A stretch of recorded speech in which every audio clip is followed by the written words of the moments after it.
Welcome to another amazing video here at Ixclusv. Today, we are going to be talking about the Emergency Fund Challenge for 2024. Now, before I begin, as a disclaimer, I am not a financial advisor and this is not financial advice. Now, first, welcome to our guide on building an emergency fund, a crucial part of financial planning. In this video, we'll explore why having an emergency fund is important and how to calculate the right amount for your needs and tips on building and maintaining your fund. An emergency fund is a financial safety net that provides you with a buffer in case of unexpected expenses or emergencies, such as medical bills, car repairs, job loss, and honestly, the list goes on. First, we'll talk about how to calculate your emergency fund. Now, financial experts recommend saving 3 to 6 months worth of living expenses. This amount can vary based on your individual circumstances, such as your job, stability, monthly expenses, and other dependents. Now, before going any further here, I wanted to show you all a tool that you all can use. This link will be in the description, but this is a safety net calculator found on pnc.com. PNC is just a bank. Once I mentioned, the link will be in the description. But here, their safety net calculator, which an emergency fund is, as you see, they recommend that you consider keeping at least 3 to 6 months of your essential living expenses in an emergency fund to cover unexpected expenses or loss or reduction of income. So they have this tool here, and it's actually pretty cool. So here they have a list of categories for you to input your details. Now keep in mind, this is just a calculator. As you can see, they have categories for mortgage or rent payment, utilities, which can include like water, sewer, electricity, gas, television, internet, even your cell phone bill, transportation, which not only can be your car or auto insurance, but gas, if you use transit or if you get any maintenance done, parking, depending on where you're located, or even toll expenses. I know if you're in the Northeast, you may take like a subway or something. All of these different expenses would go into transportation. Food, for those who like to cook and buy grocery, or for those who like to eat out, or even for those who like to do like Uber Eats or DoorDash. As you can see, they have medical. This includes out-of-pocket medical insurance payments to doctor co-pays, prescriptions, life insurance payments. I mean, the list goes on. They even include childcare for those who have families, education for those of you who are in school, or maybe even paying like maybe your student loan debt off. Those who may have to deal with like child support or alimony. And then even other essential expenses. As I mentioned, the list can go on. Essentially, it helps you kind of look at everything that you're spending money on for the month and allows you to enter that information in. And down here, if you're interested in it, you can also enter in your income and savings, your annual gross income, months for essential expenses to cover, which, as I mentioned, starting out, if you don't have one at all, you should try to at least shoot for 3 to 6 months. And then once you get a little bit more build up or saved up, then maybe you would want to try to aim for a year. If you do have any type of savings, it would have you enter that information in, as well as how much you plan to save per month. And then, of course, your tax rate, so they can know how much your net income is. And once you enter all of those details in, as you can see, it'll, pretty much produce this information for you and let you know, for 3 months, considering your income, your expenses, you should set aside X amount of dollars for a safety net.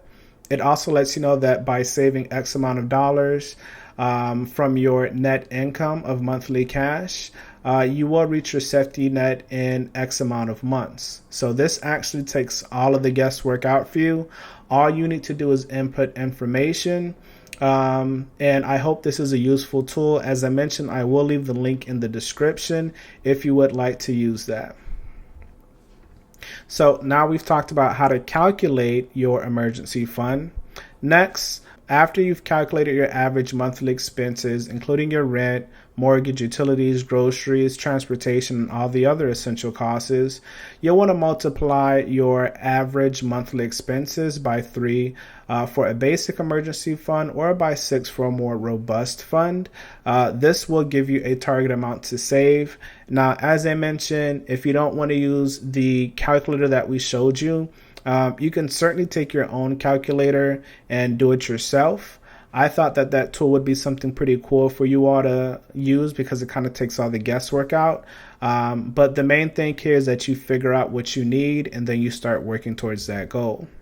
Now, once you figure out all of those details, right, you are going to want to set up a savings account specifically for your emergency fund, preferably a high yield savings account.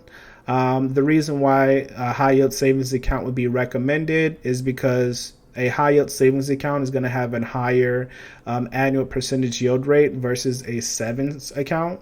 Savings account more than likely will be less than 1%. With a high yield savings account, at least at this time, you're able to find some within the 4% range. And we'll talk about that a little bit more. But this will help you track your progress and prevent you from using the funds for non-emergencies. So this money will be set aside specifically for when, things go south. In the event you lose your job, you have an unexpected event, any type of emergency that arrives, you'll be able to access this fund. So you do want to keep that separate from everything else. Now, as we're mentioning a high yield savings account, we're going to take a look at just a few examples here, such as SoFi, Fidelity, American Express, and Apple Savings. Keep in mind, these are APY, so these are subject to change. If I'm not mistaken, later on this year, the Fed plans to lower the interest rate. So as of April 30th, 2024, which is Saturday, with SoFi, for example, the APY is 4.60%. For this one specifically, I do have a SoFi account. And to maintain the higher interest rate on the savings, you do need to have a direct deposit set up. And there's no amount required. So for me, I've tested it out doing $1, and I've tested it out doing, $300, but it's totally up to you. The main thing is you have to have a direct deposit of at least $1 or more from my personal experience. And they do offer other products such as checking account, credit cards. I'll do another video that talks a little bit about SoFi, some more on a separate time, but let's go ahead and move on to the next account. Fidelity Bloom is Fidelity's version of a checking and savings account. And this is also something that I have as well because I do have a lot of products with Fidelity. When your money is in the savings account, it is invested in the government money market fund. Now, keep in mind, this money is still liquid. So if you do need to access it at a moment's notice, you certainly can transfer it to your checking account, wherever it needs to go. But the main thing is that while it is in this account, this particular Fidelity Government Money Market Fund, ticker symbol SPAXX, has a 7-day yield of 4.97%. And as you can see, this is as of March 29th, 2024. And over the years, the I guess you can say yield has changed based off of whatever the interest rate is. But as you can see, it has always been over 1%, which is something positive to note. Fidelity offers more than just checking and savings account. But once again, if you're looking for a place to park your money where it is still liquid, but will be growing some type of interest while it's waiting for an emergency, this is another option. Next, we're going to talk about the high yield savings account at American Express. For those of you who have a credit card with American Express, then you will probably be aware that they offer this high yield savings account. Just to be straightforward, 4.35%, once again, as of March 30th, 2024. Very simple to open an account. If I'm not mistaken, when I opened it up, there is I believe it is a $25 minimum deposit required. Oh, it says no minimum balance. So forgive me. So yeah, it doesn't even like there is a minimum balance required. So this is another great option. And last but not least, we'll talk about Apple. So for those of you who already have an Apple credit card, you can open up a high yield savings account with them as well at 4.50%. Now, I will mention that this is only for Apple card holders. So if you already have one, then you're good to go. You can just set one up. If you don't have an Apple card or an iPhone for that matter, if you are considering opening up an Apple card, then this would be a great option for you. If you don't have an iPhone and don't plan on getting an Apple card, then you may want to take a look at some of the other three options that we talked about, because you can have those regardless of whether you have an Apple card or not. Next, you are going to want to automate your savings by setting up automatic transfers from your checking account to your emergency fund or direct deposit from paycheck. This makes it easier to save more consistently. Me personally, I just set up direct deposit and have X amount of dollars go straight to that account before the rest of the money even touches my checking account. That way, I never have to forget about transferring those funds, but you do what is more comfortable for you.